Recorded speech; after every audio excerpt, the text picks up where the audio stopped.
suelta, strike cantado, el segundo, lleva 2 y lo montó en traído. Estamos cortando café.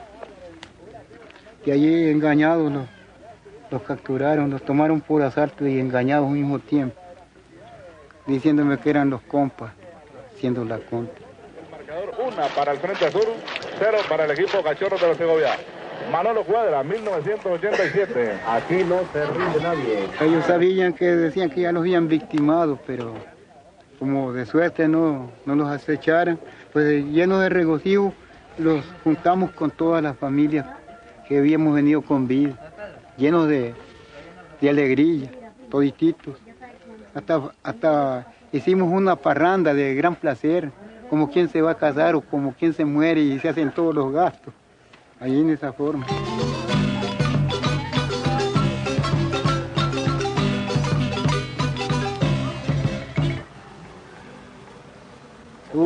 Todo el mundo parecía que yo no iba a morir jamás. Me sentía feliz.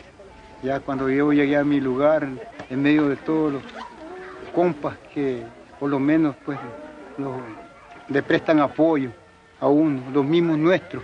Menos que el enemigo no, porque el enemigo se duda que no hay confianza porque lo puede victimar a la hora menos pensada.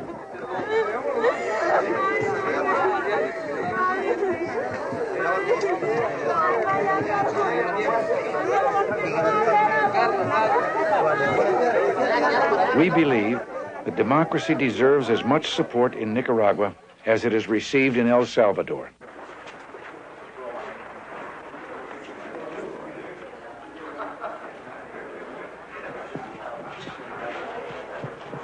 This has always been the target, is to negotiate a return to the principles that governed the original revolution and which have been betrayed by the Sandinistas.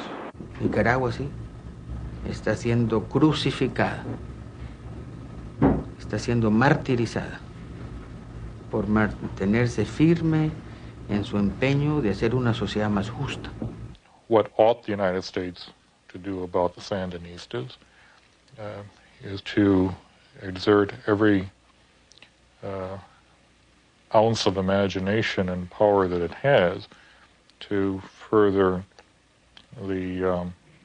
to kick them out. Things have to develop before one takes drastic measures. But at some point, those measures, if this policy doesn't work, and the string hasn't run out yet, if this policy doesn't work, yes, more drastic measures are going to have to be taken. Nosotros sabíamos que el imperialismo nos iba a atacar. De ahí que desde el principio nos preocupamos por estructurar una fuerza de defensa. Nuestro gobierno decidió declarar personas non grata a los diplomáticos norteamericanos David Gray, jefe del grupo de la CIA que actúa desde la Embajada de los Estados Unidos en Nicaragua, Hermila Rodríguez, oficial de la CIA, quien desde el cargo que ocupaba en la Embajada de los Estados Unidos en Nicaragua, fue la responsable directa del plan para asesinar a nuestro canciller, el padre Miguel de Escoto Brockman. Yo fui reclutada el 2 de febrero de 1982 en Honduras como miembro de la CIA. Ese mismo día comuniqué a mi embajada. Yo creo que es una lástima, y lo siento mucho, que el gobierno nicaragüense ha decidido de expulsar a diplomáticos de mi embajada, diplomáticos que han trabajado según las normas diplomáticas en todo su trabajo. Y aquí venían estas cuestiones desconocidas para el común de los mortales, pero muy conocidas para las personas que se dedican a estos oficios, que son las claves a través de las cuales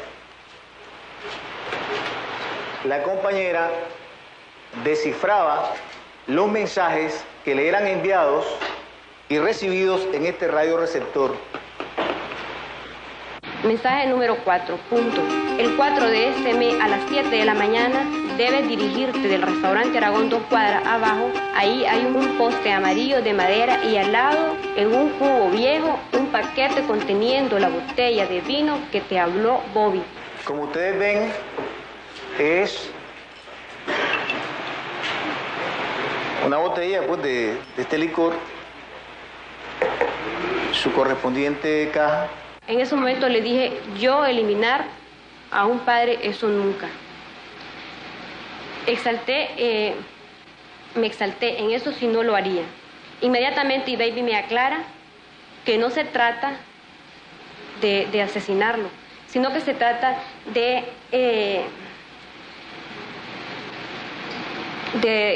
darle una bebida al padre para que ya no actúe con su capacidad física e intelectual. El perito que suscribe arriba a las siguientes conclusiones. Primera, que efectivamente la muestra investigada se encuentra adulterada con alguna sustancia tóxica. Baby me explicó que ellos eran expertos y seguros en sus trabajos, que la cosa que hacían no les salía nada mal, la seguridad que todo salía perfecto y que jamás les había salido mal una cosa como esa. De mantenerse el consumo del agente tóxico, los síntomas anteriores avanzan y se progresa al letargo. Hay lenguaje confuso, temblores, movimientos coreiformes, convulsiones, cianosis y sobreviene la muerte por insuficiencia respiratoria. Es tan absurdo pensar que los Estados Unidos quieren atentar contra un alto funcionario del gobierno nicaragüense que no vale la pena de comentar la acusación. Lo lamentable es que aquí no solamente hay planes frustrados, sino que hay asesinatos cotidianos en contra de nuestros hermanos nicaragüenses, trabajadores, campesinos.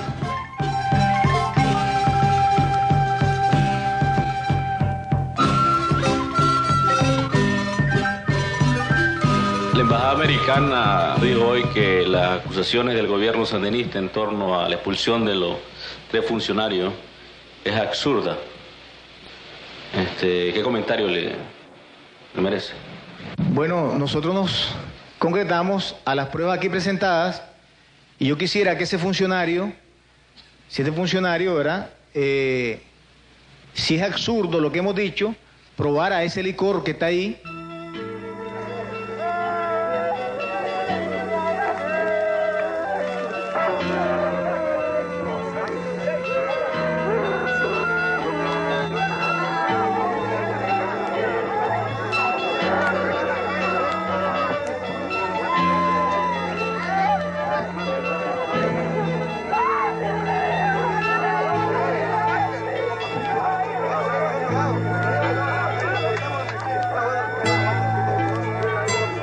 Todos hemos sufrido con la muerte de familiares, la muerte de compañeros, la muerte de hermanos. O sea, aquí todos hemos tenido más de un muerto y realmente nuestros muertos son todos los muertos.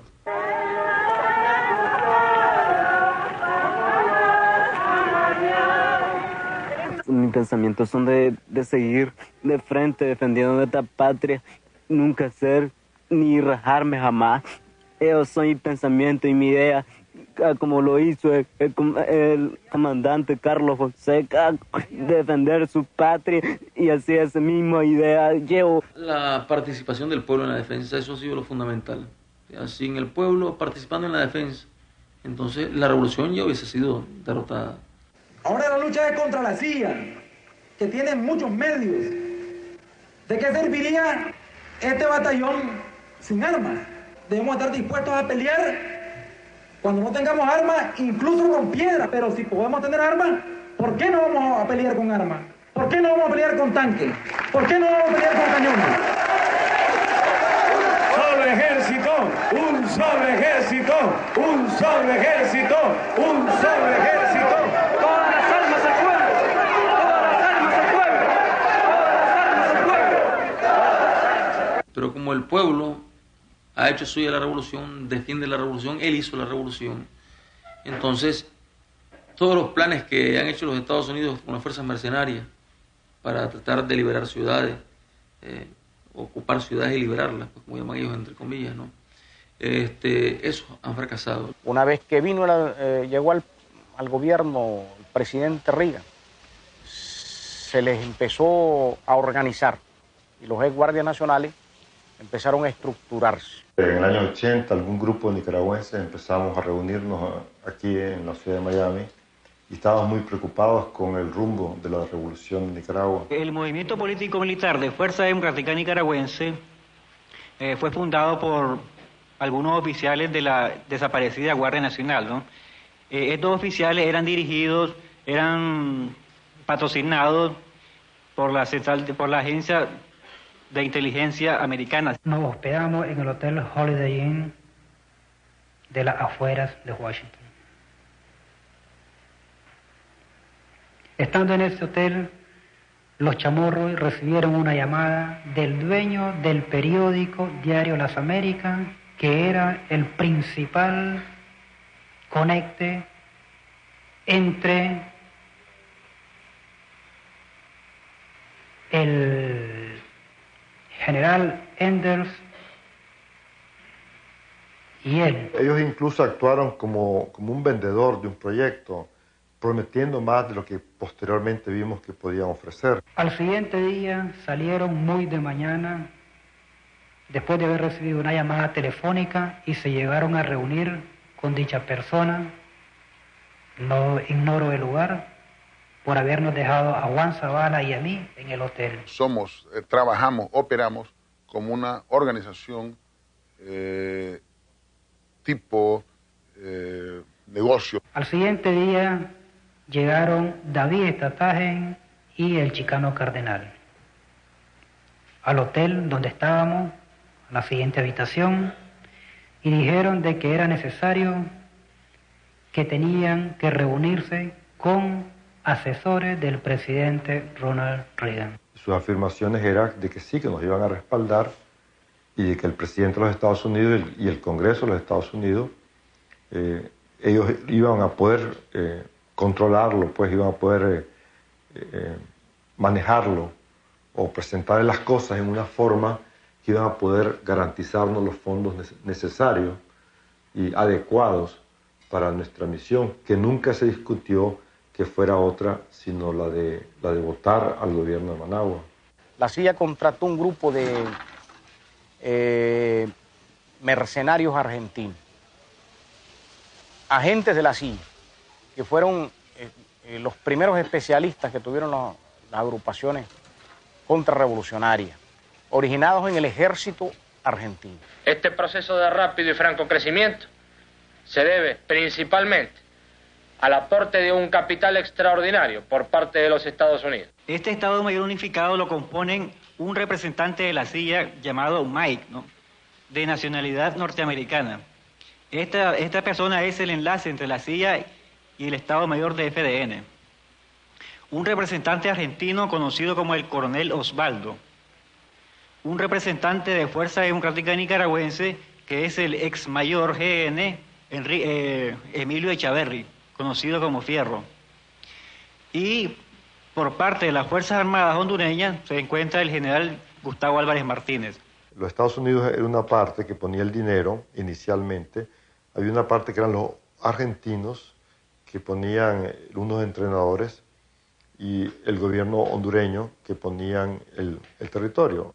Nace a finales de 1980, cuando aproximadamente 50 ex guardias somocistas son entrenados en la República Argentina para tareas de guerrilla y para transmitir esa instrucción a su vez a grupos que deben formar. Los argentinos estaban más bien empeñados en una guerra contra el comunismo, dijéramos, internacional, o algunos de ellos estaban casi dedicados buscando tupamaros o montoneros. Estos elementos salen de la Argentina y se dirigen a Costa Rica, Panamá, Guatemala, Honduras y a Miami, donde otros similares, compañeros suyos, son entrenados con las mismas calidades de entrenamiento en campamentos paramilitares cubano-norteamericanos. Yo formo parte del primer grupo que es enviado a la Argentina entre los meses de marzo y abril. Tratar a un comunista y matarlo, ¿no? Ven comunista detrás de cada árbol y usan expresiones como todo lo solucionan con mandarlo a cantar a Carlos Gardel, que es una expresión que ya se hizo pues allá como conocida, y era eso, liquidar gente, ¿no? Al regreso de la Argentina soy mantenido en Guatemala un mes y posteriormente enviado hacia Honduras a formar y organizar campamentos. Yo fui miembro de un escuadrón especial del ejército de Honduras, entrenado por los gringos. Mandaba misión a otro país en el cual nosotros no teníamos nada que ver. Fuimos entrenados en Panamá, en los Estados Unidos y en otros lugares donde en realidad no sabemos. Mi primer puesto en FDN fue de secretario de Servicio de Inteligencia de la Fuerza de Tarea Pedro Joaquín Chamorro en el Comando Regional Nicaragua, luego como jefe de mantenimiento de armas de apoyo en el Comando Regional Nicaragua y por último como comandante de instrucción política en el mismo Comando Regional Nicaragua. Al que le gustaban las drogas le daban drogas, le gustaban las mujeres le daban mujeres, el que quería dinero le daban dinero, pero no la gran cantidad, digamos. Nos metimos ayer contra la base de BL5, el Sagitario. ¿Quién le dijo que existía esa base? Llegaban a Honduras compañeros que estaban allá, El Salvador, compañeros que estaban en esa base. En Buenos Aires, la misión que se llevaba era hacer contacto directo con el Estado Mayor o representantes del Estado Mayor del Ejército Argentino. Luego que terminamos el entrenamiento con la CIA, fuimos trasladados a Tegucigalpa, al Estado Mayor. No permanecimos ni 2 días cuando nos trasladaron a la base naval. De ahí, de la base naval, nos trasladaron en un barco. Ahí ando la foto del barco. Nos trasladaron hacia una fragata. De ahí la fragata de Juan Clar, digamos, fuera de los límites náuticos de Nicaragua. Estos señores facilitaron la cantidad de $50.000, 5 fajos de billetes de a 100, los entregaron en una bolsita, Kraft, los entregó el coronel Mario Davico y dijo, señores, esto es el comienzo para que esa cosa se eche a andar. La misión que yo traía aquí a Managua consistía en desestabilizar la economía nacional por medio de sabotajes mayores, atentados a ciertos dirigentes revolucionarios y la formación de una vasta red celular. Íbamos a colocar unos explosivos en una reunión que iban a tener los comandantes de Nicaragua, pero fracasó el operativo. Dicen que fue por mala información, no sé qué. Nosotros en el operativo estuvimos a punto de perder la vida. Los atentados iban dirigidos contra el padre Miguel de Escoto, el padre cardenal y Nora Astorga. Los 2 primeros iban a ser objeto de atentado, dando a demostrar al público y a los curas de que estos no tienen por qué involucrarse en política. El operativo lo planificaba la CIA y un grupo contrarrevolucionario. Ahora, este plan fue planificado por la CIA y fue remitido a Mike.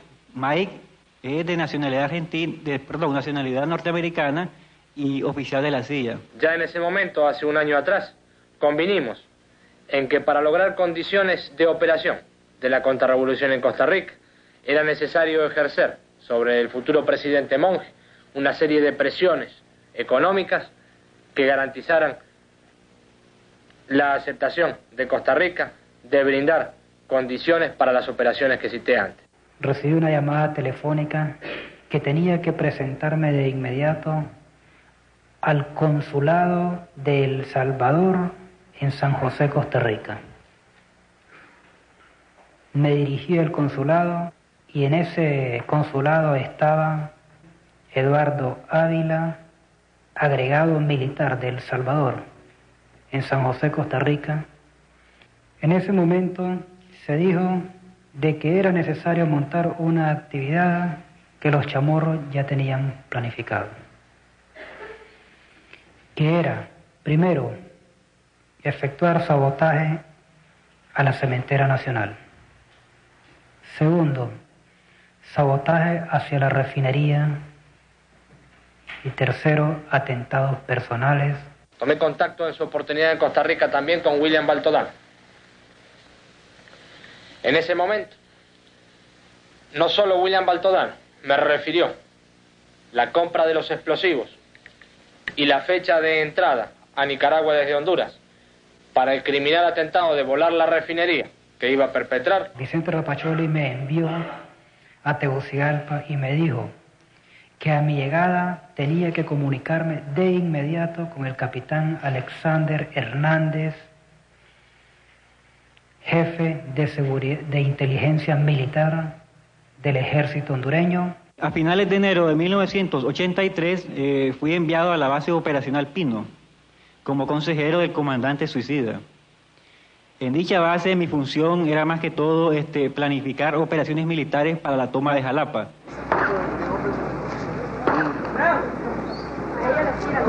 ¡Rápido, rápido, rápido!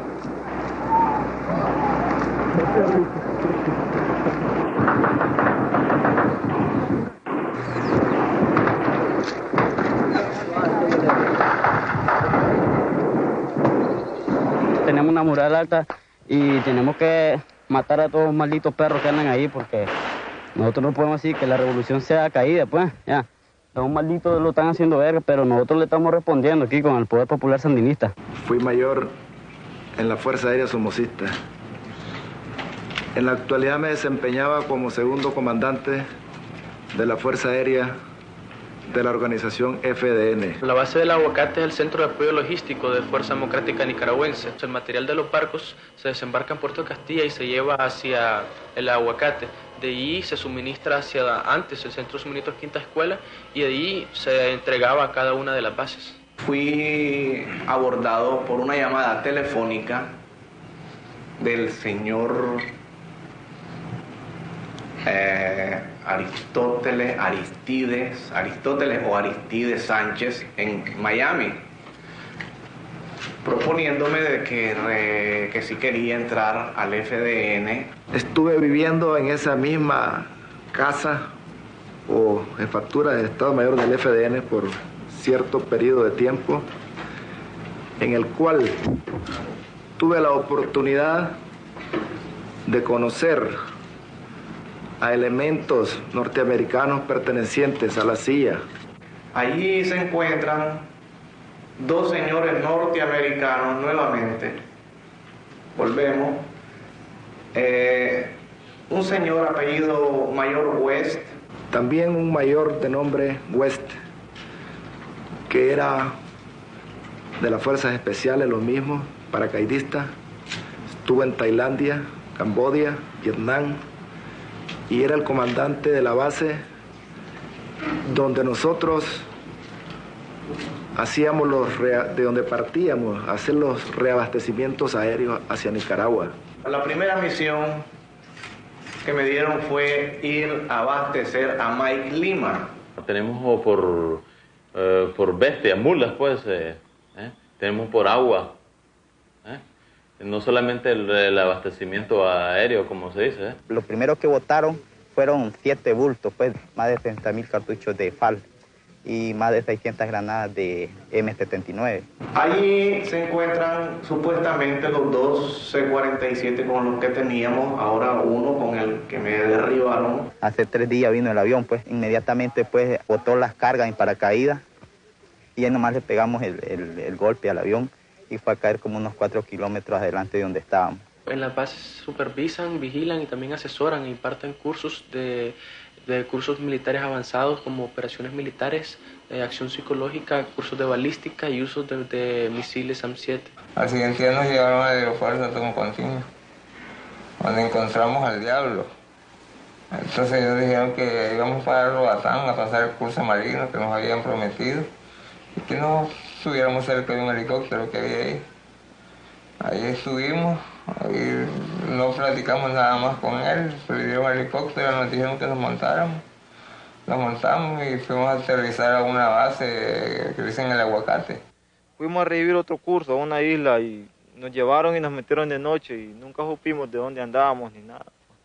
Después fue el traje de uso y cómo poner las mochilas que ya vienen con masa C4, con el reloj ya vienen preparadas.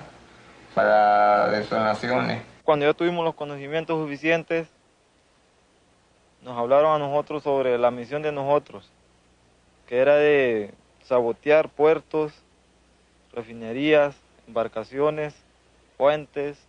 La primera misión que hicimos dentro de Nicaragua fue la de Bluefield. Yang na segundo turno kapatak sa kapre. Bahawina kabuina bot kumbalantan bot kawa ubaiste sipyang neten kabrias kapre dia satsapa bulit yang na nirabalan an suliar kinanera bulit prukan yang na ninuta krikan.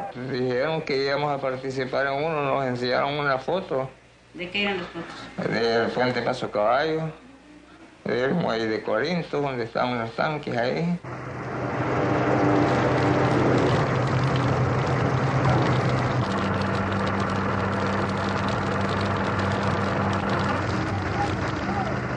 Sí conozco de operaciones de lo que ellos llaman agentes contratados americanos, por lo general ciudadanos de otros países, lo que ellos han caracterizado en su argot como Unilaterally Control Latino Assets. Llegamos a la bahía, medimos y luego depositamos las minas a media agua. La prensa americana dijo que los norteamericanos habían tenido una participación más que usual pues en eso de las minas, y la realidad de los hechos, y lo podemos aseverar nosotros, es que nosotros colocamos las minas directamente, fue gente nuestra y amigos nuestros que nos ayudaron a hacer eso. Usamos unas minas de un tipo de minas que se usó, digamos, en la Segunda Guerra Mundial, porque como ellos no se quieren comprometer en nada, ellos tienen minas más poderosas, pero para que las apariencias engañen y digan que no están apoyando en nada a ellos, no usamos minas de las que tienen ellos, sino que de las viejas, para que dijeran que los contras estaban luchando con los propios medios de ellos. No hubo un solo ciudadano de los Estados Unidos involucrado en la colocación de las minas. Yo recuerdo que hasta hacíamos un poco de broma, que ahora nos toca a nosotros, ahora les toca a Arde, ahora se lo atribuyen a Pastora. Pastora aparecía atacando Corinto y nosotros atacando más al sur de Pastora en Puerto Sandino. Uno de nuestros últimos debates es demostrarle al mundo que nosotros somos capaces de llevar toda la eventualidad interna de Nicaragua nosotros mismos. It's more of a myth than a reality when the anti-Sandinistas are classified as Somocistas. This wasn't just simply concocted in Washington. You can't make, you don't have enough money to buy 15 or 20,000 mercenaries. Some claim that the freedom fighters are simply former Somocistas who want to reimpose a dictatorship. That is simply not true. Listen to the roll call of their leaders.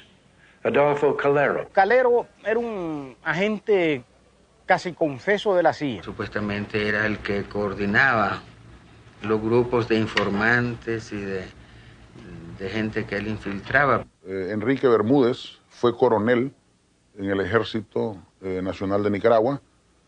Sin embargo, sus últimos 5 años antes de la revolución los pasó en Washington. Cuando se nombraba a una persona agregado militar en Washington, era porque tenía la confianza del general Somoza. There is one colonel who was on the outs with Somoza. Fue compañero mío como instructor en la Academia Militar, lo conocí muy bien, y estudió en la Academia Militar del Brasil como yo. Allá estudiamos los dos, pues tenemos las mismas maneras de ver las cosas y de pensar.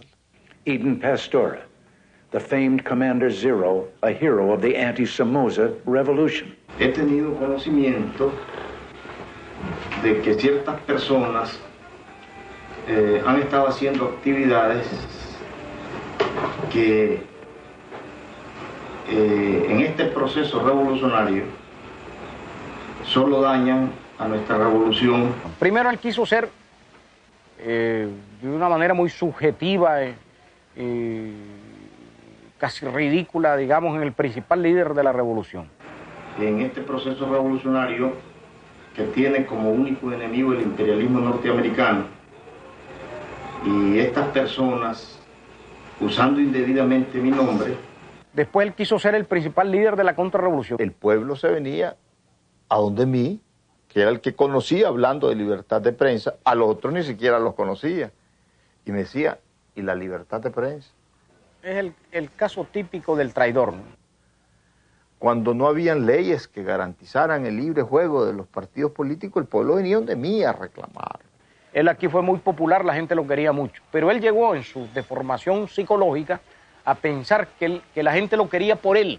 Yo lo adoraba, yo lo quería como un hijo, pero ahora con lo que nos ha hecho y con lo que está haciendo, que anda con las bestias de Somoza, yo no quiero verlo porque me caería mal verlo. Yo estoy seguro que si yo me presentara, el pueblo de Nicaragua votara por mí. Ya no puede seguir siendo nuestro comandante, no puede seguir siendo nuestro jefe de milicia, ni mucho menos el comandante querido por el pueblo, como él dice. Se ha equivocado bastante, pues. Por el motivo de que él habló, pues, y ha dicho, pues, que tiene la mayoría del pueblo. Y puede ser, pues, que la haya tenido, pero lo que ahorita no la tiene, pues. Pues esa es la equivocación de él. Ahorita, verdaderamente, se ha metido en un chasco que si aquí se aparece, bueno, lo llamo en el saco al ex compañero Edén Pastora, pues. No pudo ser ni el principal líder de la revolución, ni el principal líder de la contrarrevolución. Es lo más difícil mantener el centro. Es lo más difícil estar en el filo, sin cortarse. Vas a ganar muchos millones. Tus cuentas en los bancos van a ser de muchas cifras. Y tu riqueza, tu tesoro, aunque manchado de sangre, te va a permitir decir ahora que fuiste 4 veces pobre y 4 veces rico. Vas a tener un gran tesoro, pero perdés más. Perdés el cariño, el aprecio, la estimación, el respeto que te tenía todo un pueblo. Perdés a tus amigos, perdés a tus hermanos, con los que pasaste no pocos riesgos en la guerra. Como ahora ya no pueden seguir robando y explotando, por eso buscan cómo hacernos la guerra por cualquier lado que sea. Buscan a un Edén Pastora, buscan al que hayan más chiche y ambicioso para seguirnos arruinando. Self-determination. You wonder what the ghosts of the Mosquito Indians would say to that. Ingresé a la seguridad somocista a los finales de 1971, fecha que exactamente no me acuerdo. Desgraciadamente a Honduras llega el señor Stedman Fagot después de que le dieron la liberación acá, o la libertad. Luego, como estaba comprobada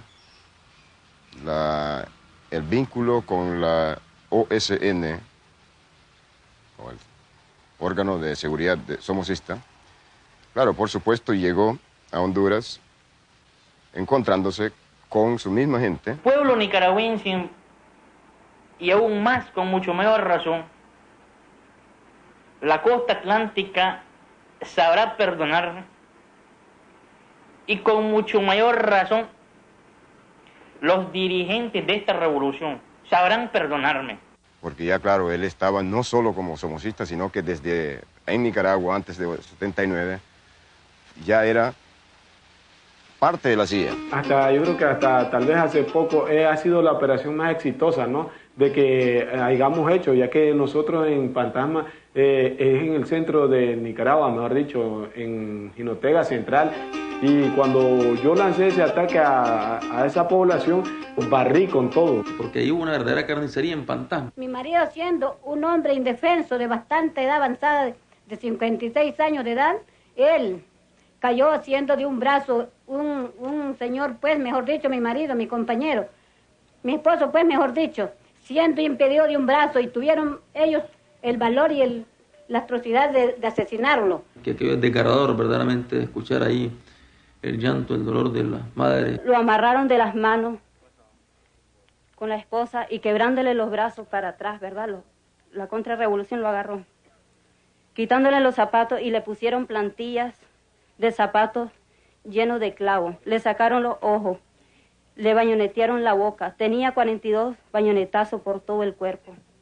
Le chuparon la sangre, le cortaron una pierna. El cuerpo se encontró a los 3 días engusanado y le echaron un líquido para que nadie lo identificara. Jaime era subdelegado de educación de adultos de Yalí. Solamente por eso lo mataron, por enseñarle al campesino a leer y a escribir. Porque es un pueblo que llora, es cierto, pero que llora con indignación, no llora acobardado.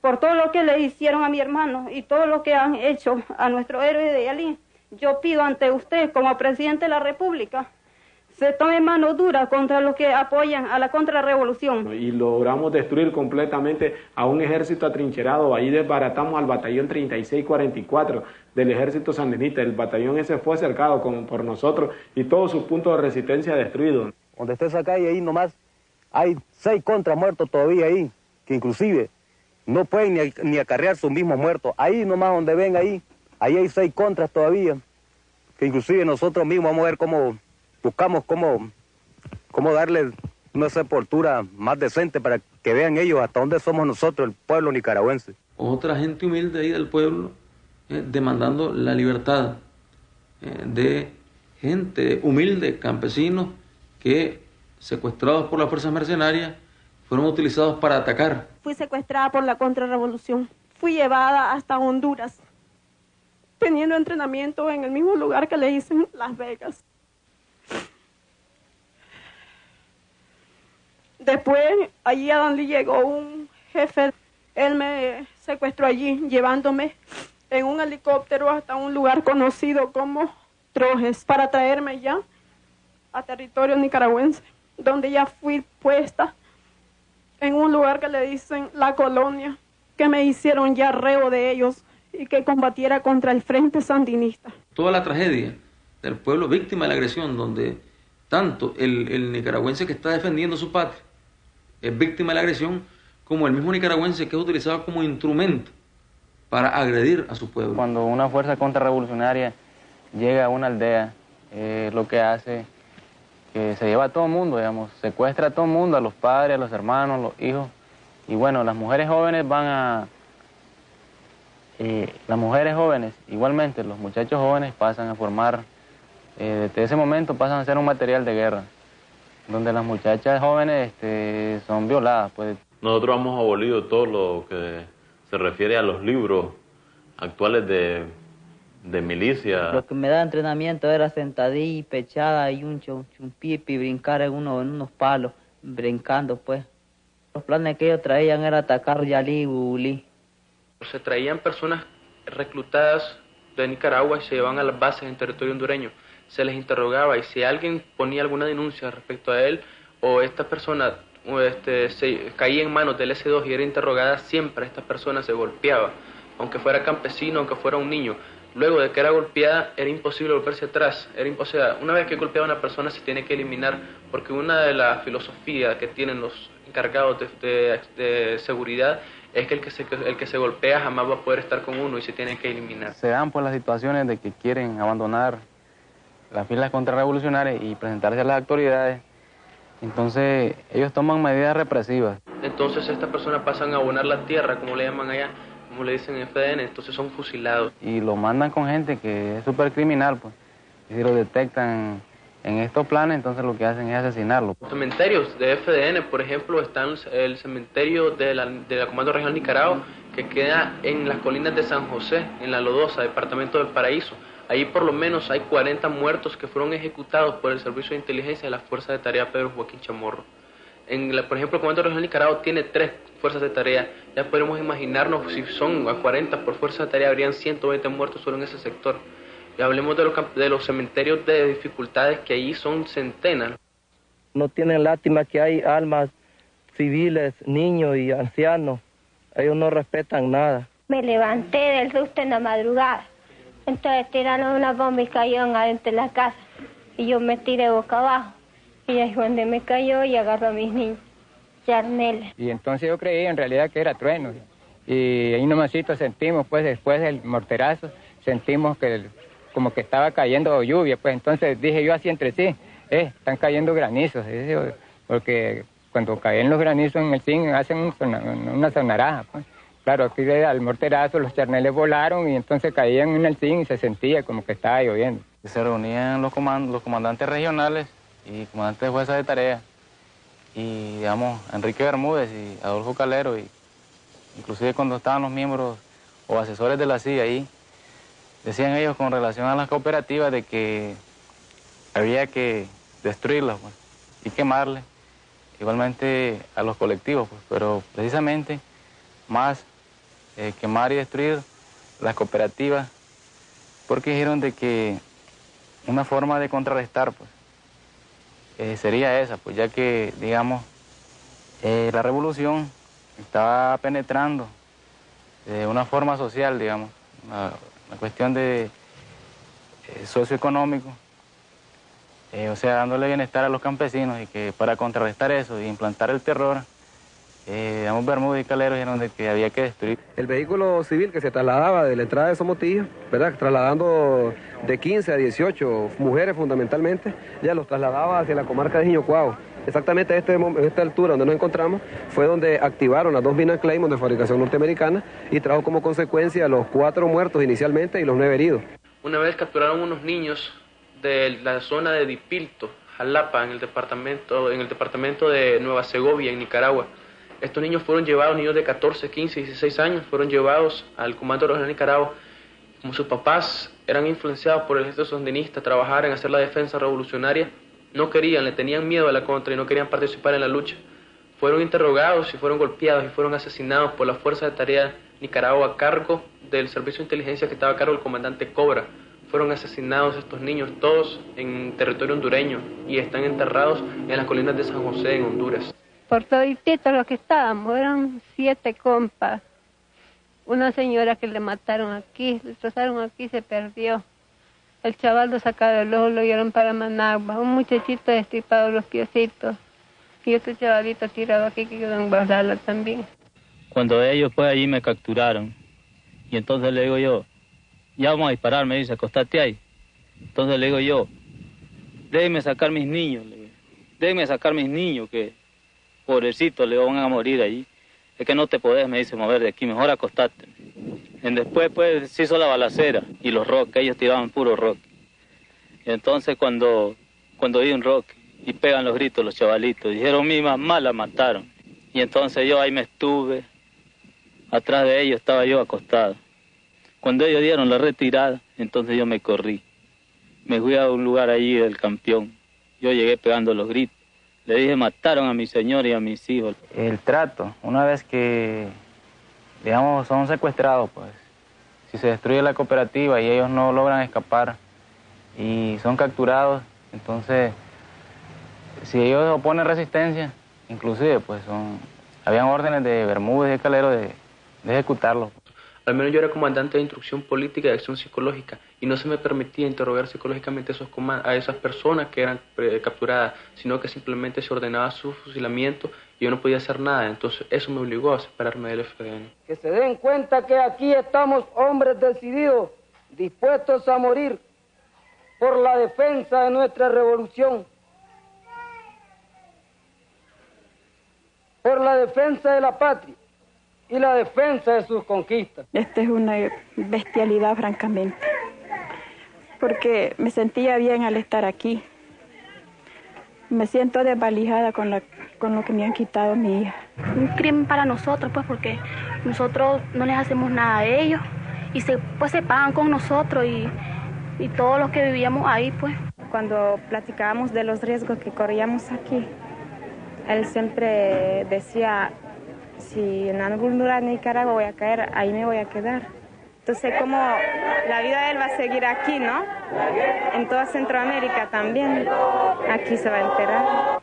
Yo pido que donde quiere que los encuentre, los hagan cenizos, dice. Qué ingrato. Y así como le quitaron la vida a todos mis 4, y mi marido y mi hijo, mis 2 hijos y mi yerno. Es lo que yo pido.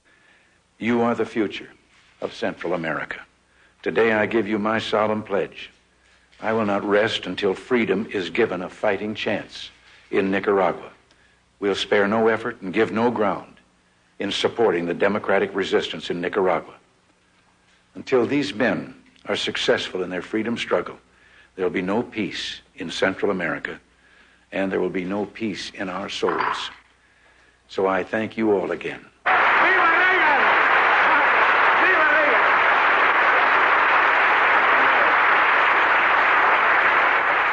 Cuando Jesús se enfrentó a los fariseos y a los judíos que querían matarle, le llamó hijos de Satán, porque eran, dice, ustedes son asesinos y mentirosos. Y Satán es el padre de la mentira y además es asesino. En el Evangelio de San Juan, en el capítulo 8, versículo 44. Así que yo le llamo Satán, hijos de Satán, asesinos, mentirosos, criminales. A Nicaragua se le está asesinando.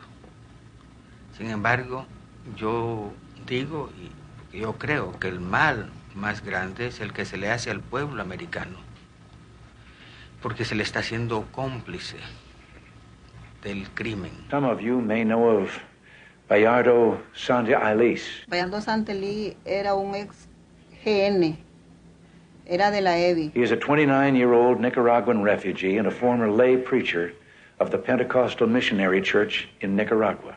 Aquí el barrio nadie se da cuenta que él se metió a esa religión. ¿Ve? Aquí el barrio pues se perdió el quemado, porque así se quedó después. El quemado era Bayardo, aquel el azote pues de la calle, del barrio y de todos los barrios, de toda la juventud. Porque ese hombre no dejó a un joven sin que le quebrara la vida. No, nunca ha sido pastor. And one night after holding a prayer session in a home on the slopes of the Monotombo volcano, Bayardo went to bed. He was awakened by Sandinista soldiers who asked if he was an evangelical preacher. The Sandinistas arrested him, accused him of counter-revolutionary activity, and then tied him and two others to a pillar. Then the Sandinistas doused the house with gasoline. Él maldecía, maldito, maldito, decía el coronel Bravo, el comandante Bravo, porque dice que el comandante Bravo es el que los andaba comandando a ellos. ¿Y por qué maldecías a ese? Le decía yo. Es que él me mandó a pegarle fuego a una casa de refugio en busca de un sacerdote. Lo quemó la misma guardia. Que él no le dio lugar ni de que se saliera la gente que estaba dentro de la casa y chorreó gasolina. Y como andaban unas bombitas, dice, para incendiar, él tenía nervio y tiró la bomba antes que él se pudiera retirar. The room went up in flames, but they burned the rope that bound Bayardo, and he escaped with his clothes in flames and his body burned. Bayardo fue condenado a 30 años. No quería irse del hospital, se hacía más el enfermo porque no quería irse. Nosotros doloridos por la situación personal de él, porque estaba con limitaciones físicas, no recuerdo con exactitud de qué naturaleza, fue puesto en libertad. ¿Quién es responsable de este? Le dice. Se le cuadra a uno, ¿verdad? Para presentársele pues al comandante. Entonces le dice, dame la libertad a ese, le dice, pobre animalito, ese, ¿qué daño le puede hacer a la revolución? ¿Ah? Como su mente del comandante Borges es tan sana, él cree que todo mundo es igual. ¿Ah? Y más no sabe la clase de limaña y el alacrán que sacó. Logré reunirme con el padre Amado Peña y con el padre Pacheco en una quinta ahí en el kilómetro 24, la carretera Masaya. Así como su posición intraubicable al lado de la lucha a muerte que hoy enfrentamos contra el sandinismo ateo. Por lo tanto, he girado instrucciones precisas al ingeniero Martínez para que coordine con usted objetivos concretos para el derrocamiento del régimen comunista en Managua, con respeto y consideración a los excelentes comandantes de Bermúdez. En esas conversaciones el padre Peña hizo ostentación del odio visceral que nos tenía a nosotros. Nos mentó la madre, entre otras cosas, y dijo que nos deberían de matar a todos como perros. Dejamos establecida la unidad de lucha del FDN y la Iglesia Católica. Entonces, el TNT es el explosivo más alto, de mayor poder que hay hoy. Y después lo cogimos traficando con unas armas.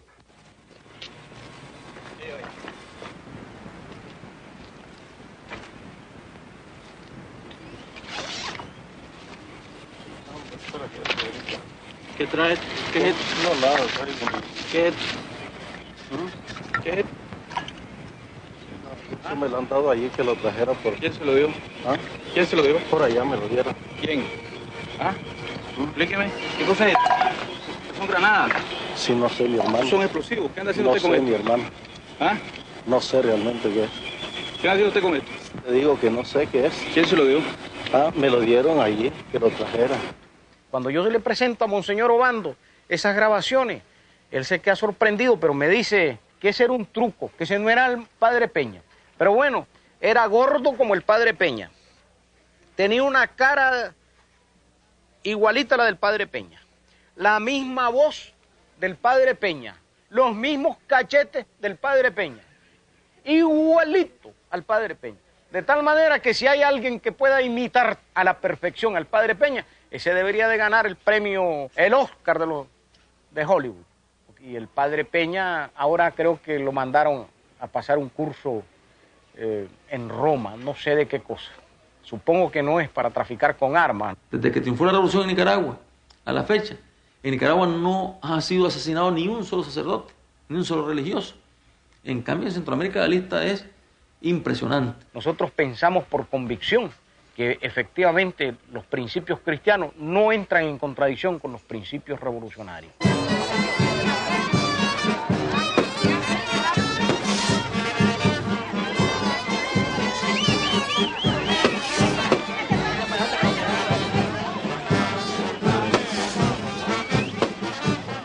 Cuando Cristo va al templo y lo encuentra lleno de mercaderes,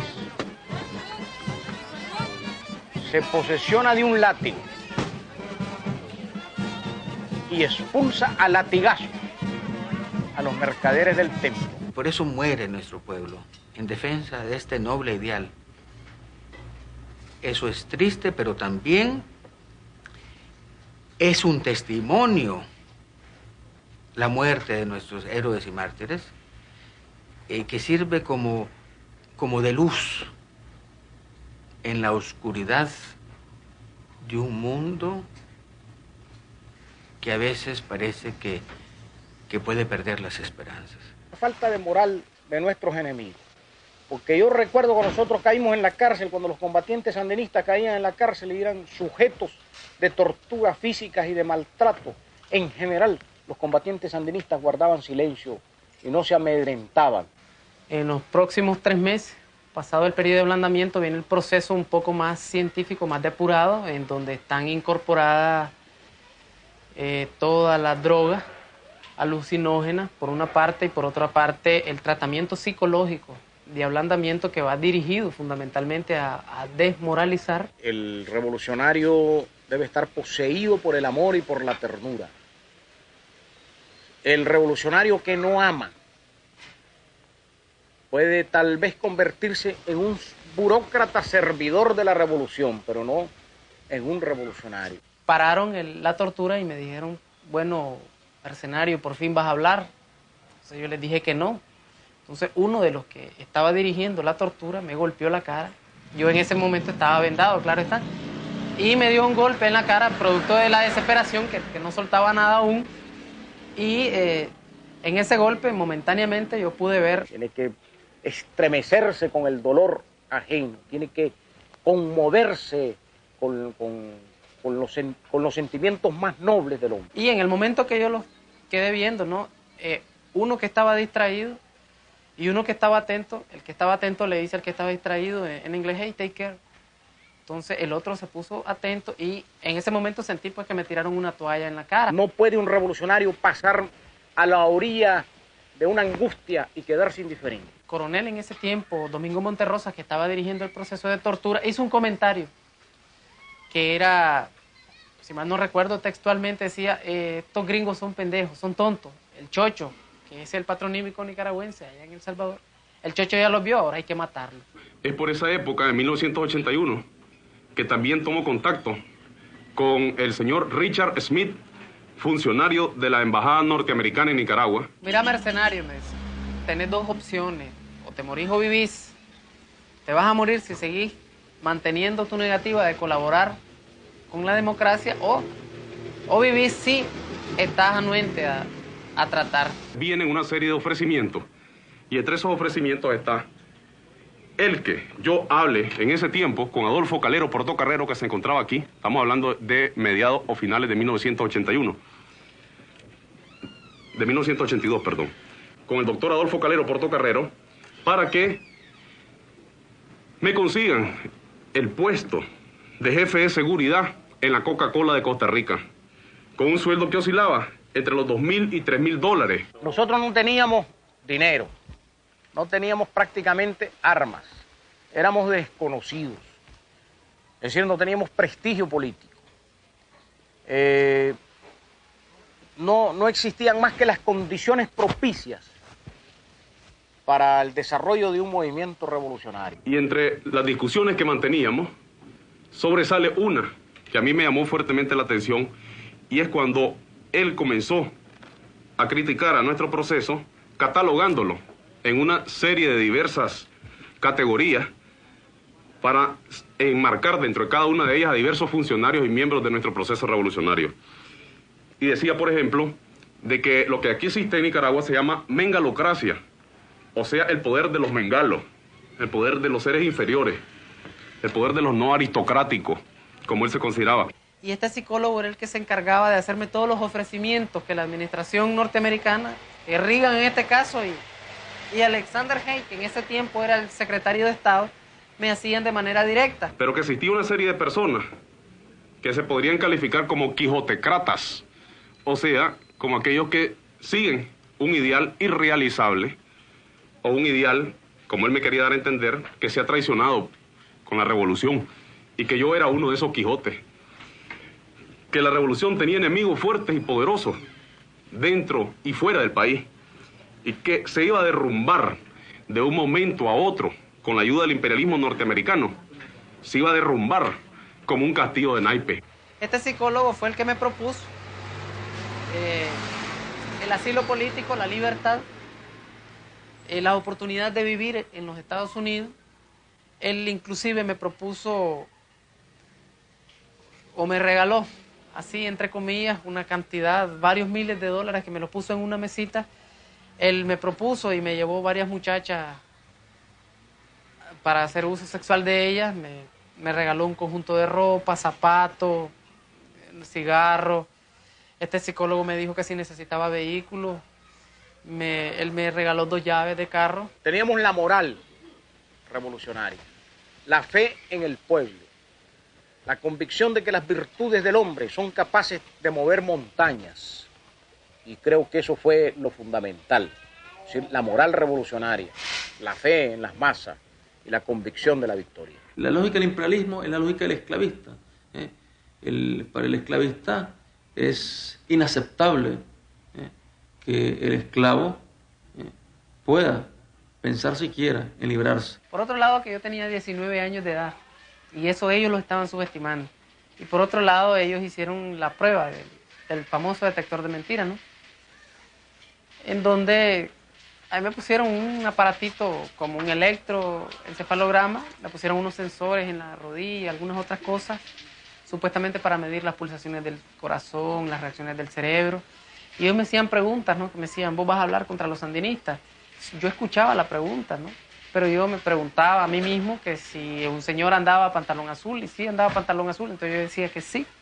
El 33 del 83 viajé a Tegucigalpa, Honduras. Ese mismo día llamé a Baby Johnson, quedando de vernos al día siguiente en la casa ubicada en la colonia El Almendro.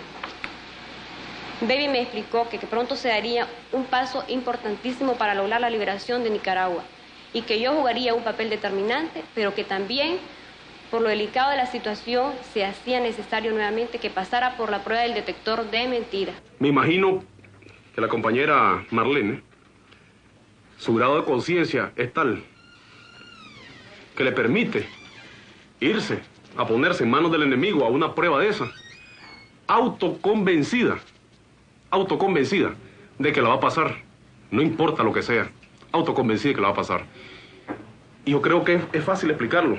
O sea, el riesgo que se corre en una de estas operaciones al fallar es la muerte. Yo creo que para un revolucionario la muerte no es un riesgo fatal. Compañeras, ahora puedo hacer lo que anhelé durante todos estos años, decir a viva voz que soy revolucionaria, que soy sandinista, que soy miembro del Ministerio del Interior y que soy combatiente de nuestros pueblos y que a partir de hoy soy una militante más de la Asociación de Mujeres Nicaragüenses de Samana. Sabía que lo que estaba hablando o lo que iba a hablar me costaba la vida. Estaba muy nervioso, tenía temor de perder la vida, pero no tenía debilidad.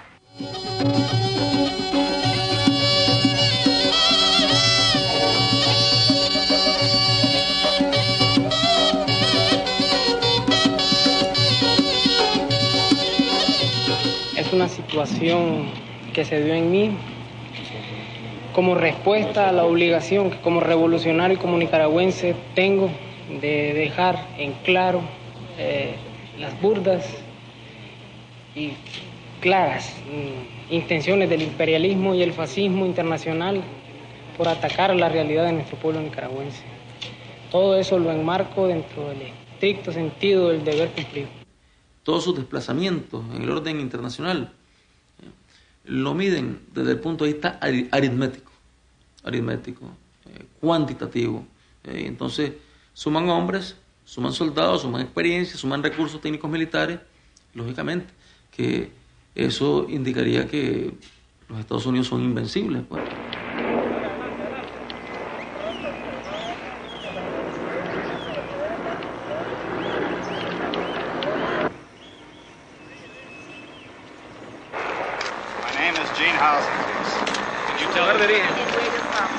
Baronet, Wisconsin. Can you tell us how you came to be here in Nicaragua? Shot out of the sky.